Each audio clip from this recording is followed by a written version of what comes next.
welcome to your practice today. My name is Amy, and we'll be doing a flow with using different props. So if you have a chair nearby, you might want to use that. A bolster, like the one I'm sitting on right now, a strap, 2 blocks, and a couple blankets. You may use some of them, you may use all of them, but have them available near your mat so that when you practice, you can grab them. So let's start by taking a few deep breaths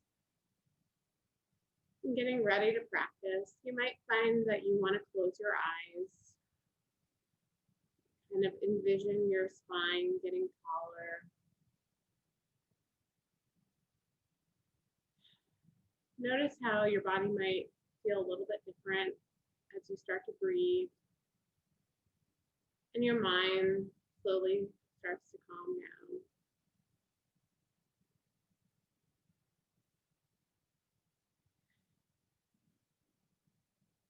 Today, during our practice, we're going to be thinking about all the things that our body can do and how yoga is for everybody.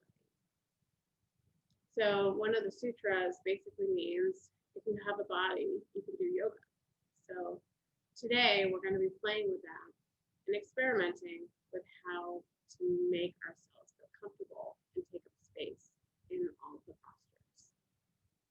Let's take 2 more deep breaths in, let it all drain out. Another big inhale and a deep exhale.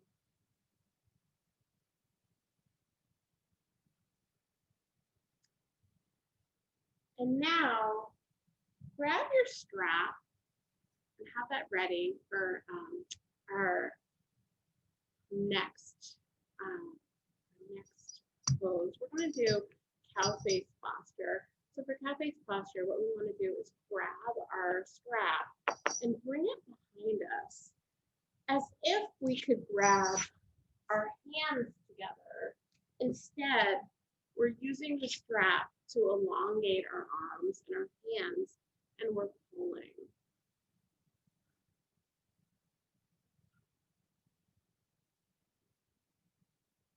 Do a few breaths here, and then we'll switch and do the other side. So take your strap, of course, it's all tangled up, and just go the other side. So your right hand is down below, your left hand is behind your back, behind your shoulder, and just hold, pulling and breathing.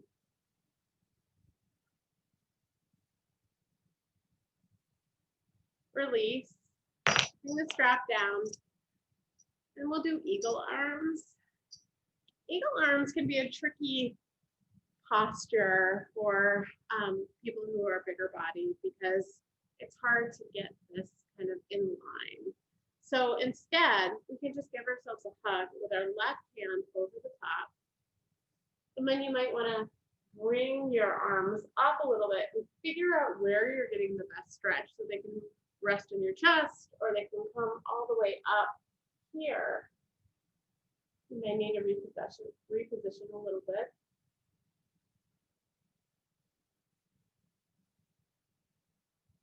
And then shake them out and go with your right arm over. Give yourself a hug, play around with the height.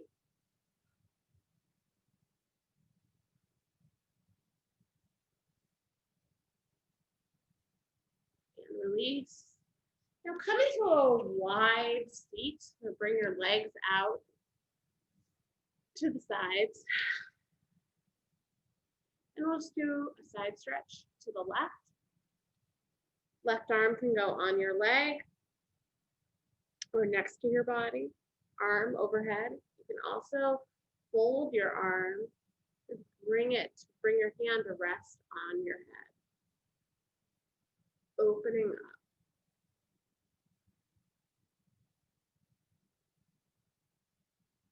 And down, switch to the other side.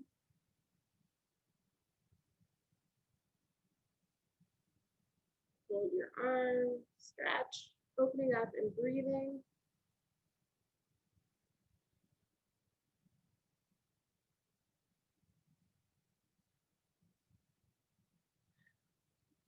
And then down, and we'll do a forward fold. You might want a block or 2 blocks in front of you to fold down onto.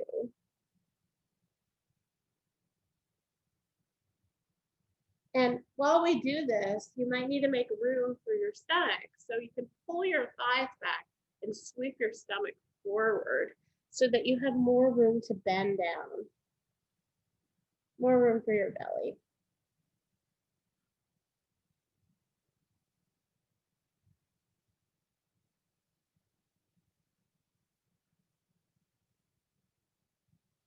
Notice where you're feeling a stretch, where you're feeling any engagement in your muscles.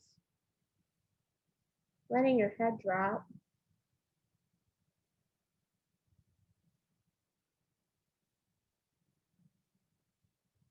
Then slowly and carefully rise up out of this.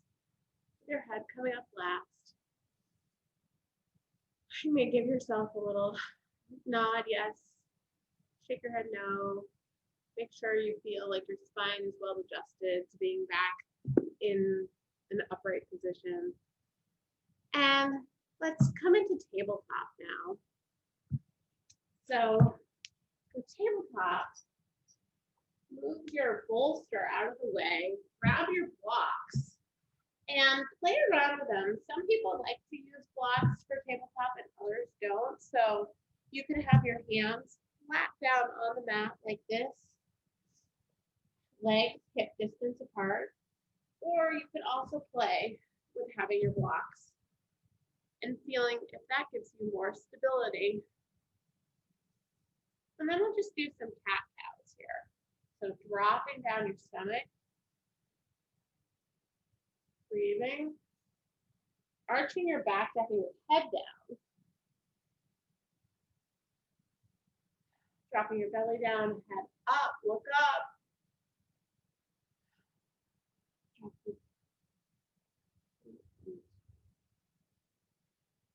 Up. Do a few more of these at your own pace.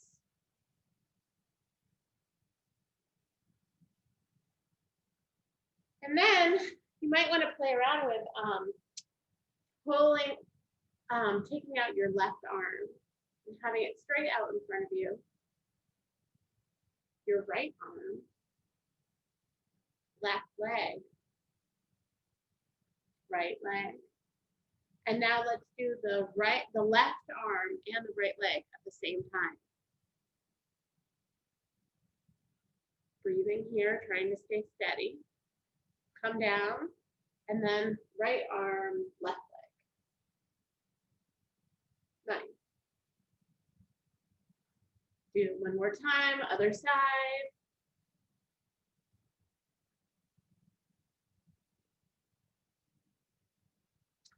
And then from here, let's come to a standing position to our Tadasana. And let's have our blocks in front of us. We're going to do a forward fold in a minute, and we might want them there. So widen your legs so that they're about hip width apart or a little bit wider. When we come down, we want to do the same thing we did during our seated forward fold, where we pull out our thighs and let our bellies come down in between our thighs. And play around with the block height here. You might be able to come all the way down with your fingers touching your mat, or it might make more sense for your hands to be on blocks on the lowest height. Basically, you want to have a straight arm. So if you feel like you have a bend in your arm, in your elbow, if your blocks are on the tallest or the medium height, just dial them down and see what feels the most comfortable. And then let's rise up into our mountain. Bring our hands up above our heads and dive down into our forward fold again, making room for our belly again.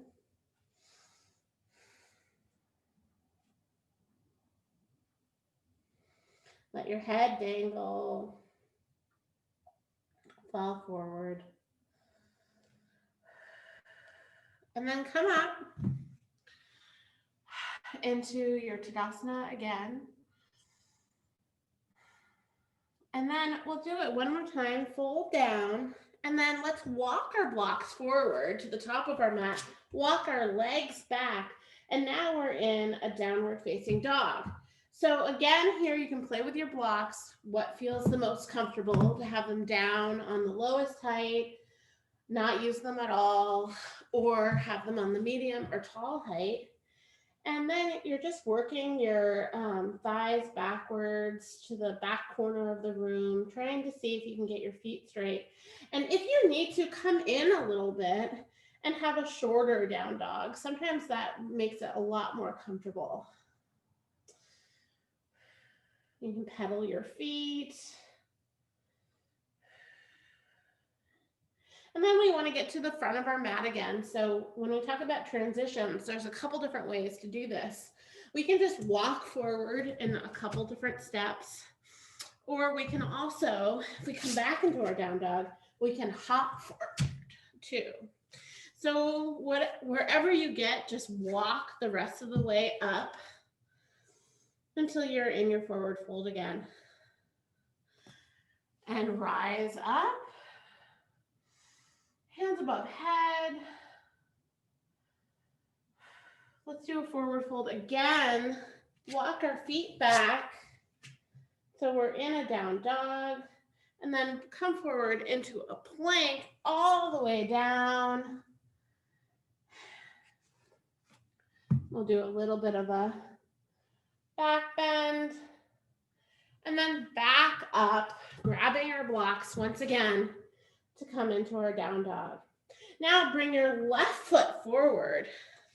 So you're in a lunge. So you can always drop your right knee, have it come down to the ground, or you can leave it up.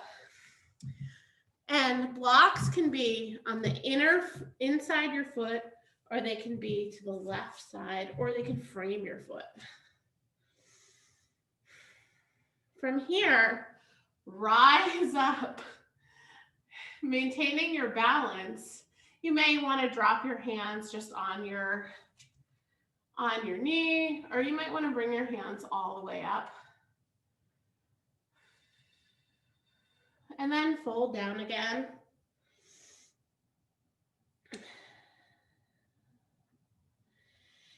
And then bring your right leg back up to meet your left leg. Forward fold.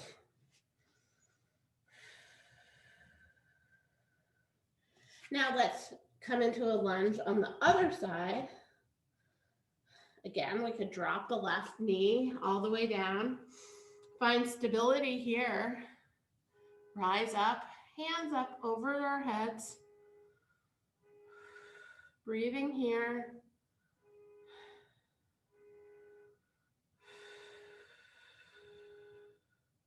And then come down and bring our left foot up to meet our right. Now I'm gonna switch sides so you can see this a little bit better, because we're gonna just do that again. So we'll actually do sun salutation. So come up and then fold down, making enough space. Walk your feet back, lower all the way down, come into your downward dog.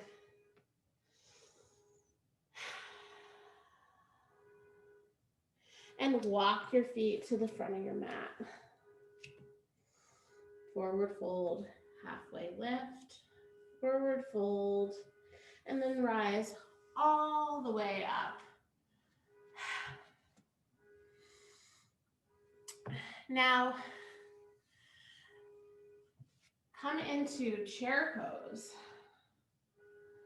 Sending your hips back, your butt back, arms upward, look up, and breathe. Forward fold. And now let's come all the way down into child's pose. And for child's, my favorite thing to do is to take a block and a second block and then put the bolster on top of those. So then we can put our hands underneath the bolster. And our forehead can rest on the bolster, or we can turn it to one side. Breathing here and resting. This provides us with a little bit more space to sink down, gives us more space to breathe and rest. Come out of that and then come to lay down on your back.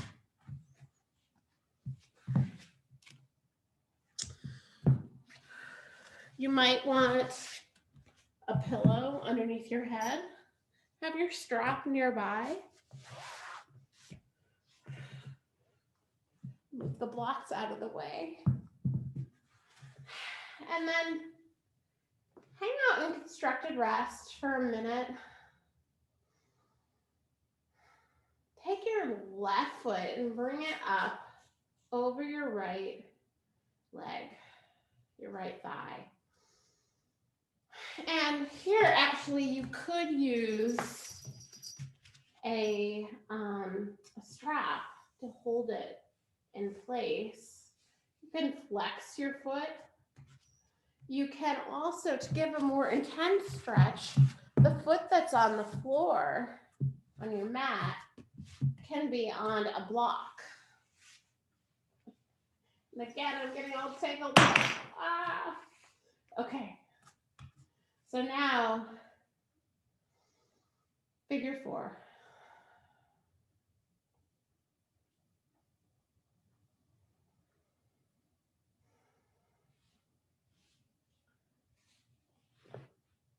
You may need to reposition your skin on your back. You can also put your hands around your right thigh.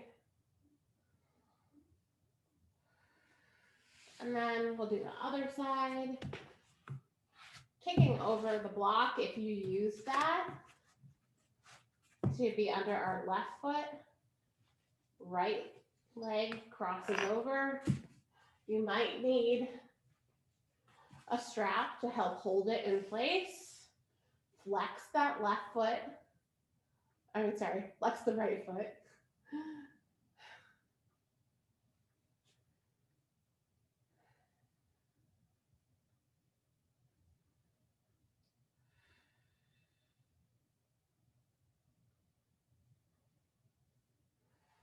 And then when you feel like you've gotten enough of a stretch, one side could be more intense than the other. Bring both legs down. Take away your props for a minute. Hang out in constructed rest. And then you might want to bring one foot, wrap the strap around one foot, bring it up, flex. You might do little circles on the ceiling.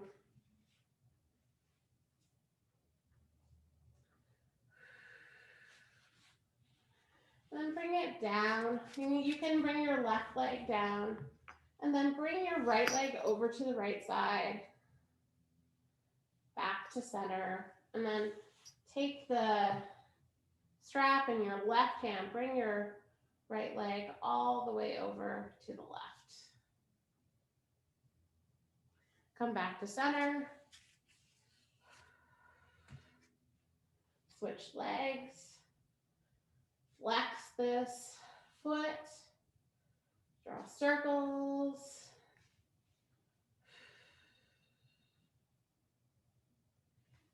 Then bring it down and to the left. You can bring your right leg all the way down as well. Come back to center, switch hands, bring it over to the left, or to the right.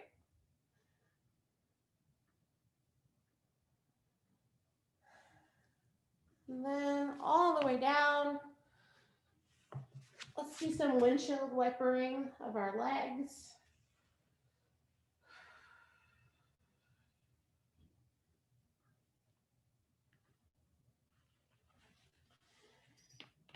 Before we come into our Shavasana, let's do happy baby with the strap.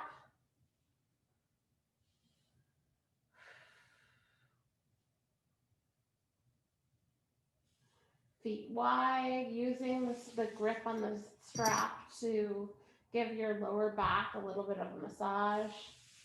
You might want to also bring in your legs and make yourself into a small package, giving a more intense massage on your lower back and your sacrum. And then do any other movements that you didn't get a chance to do yet and you really want to. So you might want to do another twist or lay down on your stomach for a second, come into child's pose again, anything that makes sense to you. But you're welcome to come down into Shavasana. Get this block out of the way. So find a way to feel comfortable in your Shavasana. The pillow under your head. You may want to lift your legs up a little bit and then back down. You can also take the skin out from underneath your sits bones and resettle back down so that your sit bones are actually touching the mat so that you can actually feel them on the floor. You may also do that up here, your shoulder area. And then let your hands come out to the sides.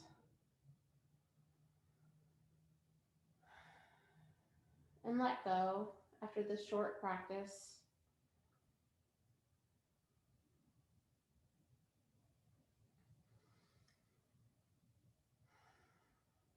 Notice if you're holding any tension anywhere in your body that you can release now.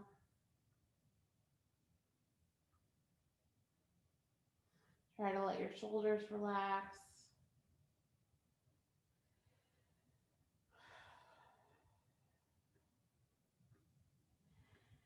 And you can also think about what we said at the beginning of class, talking about how our bodies are all we need. We have everything we need to do yoga.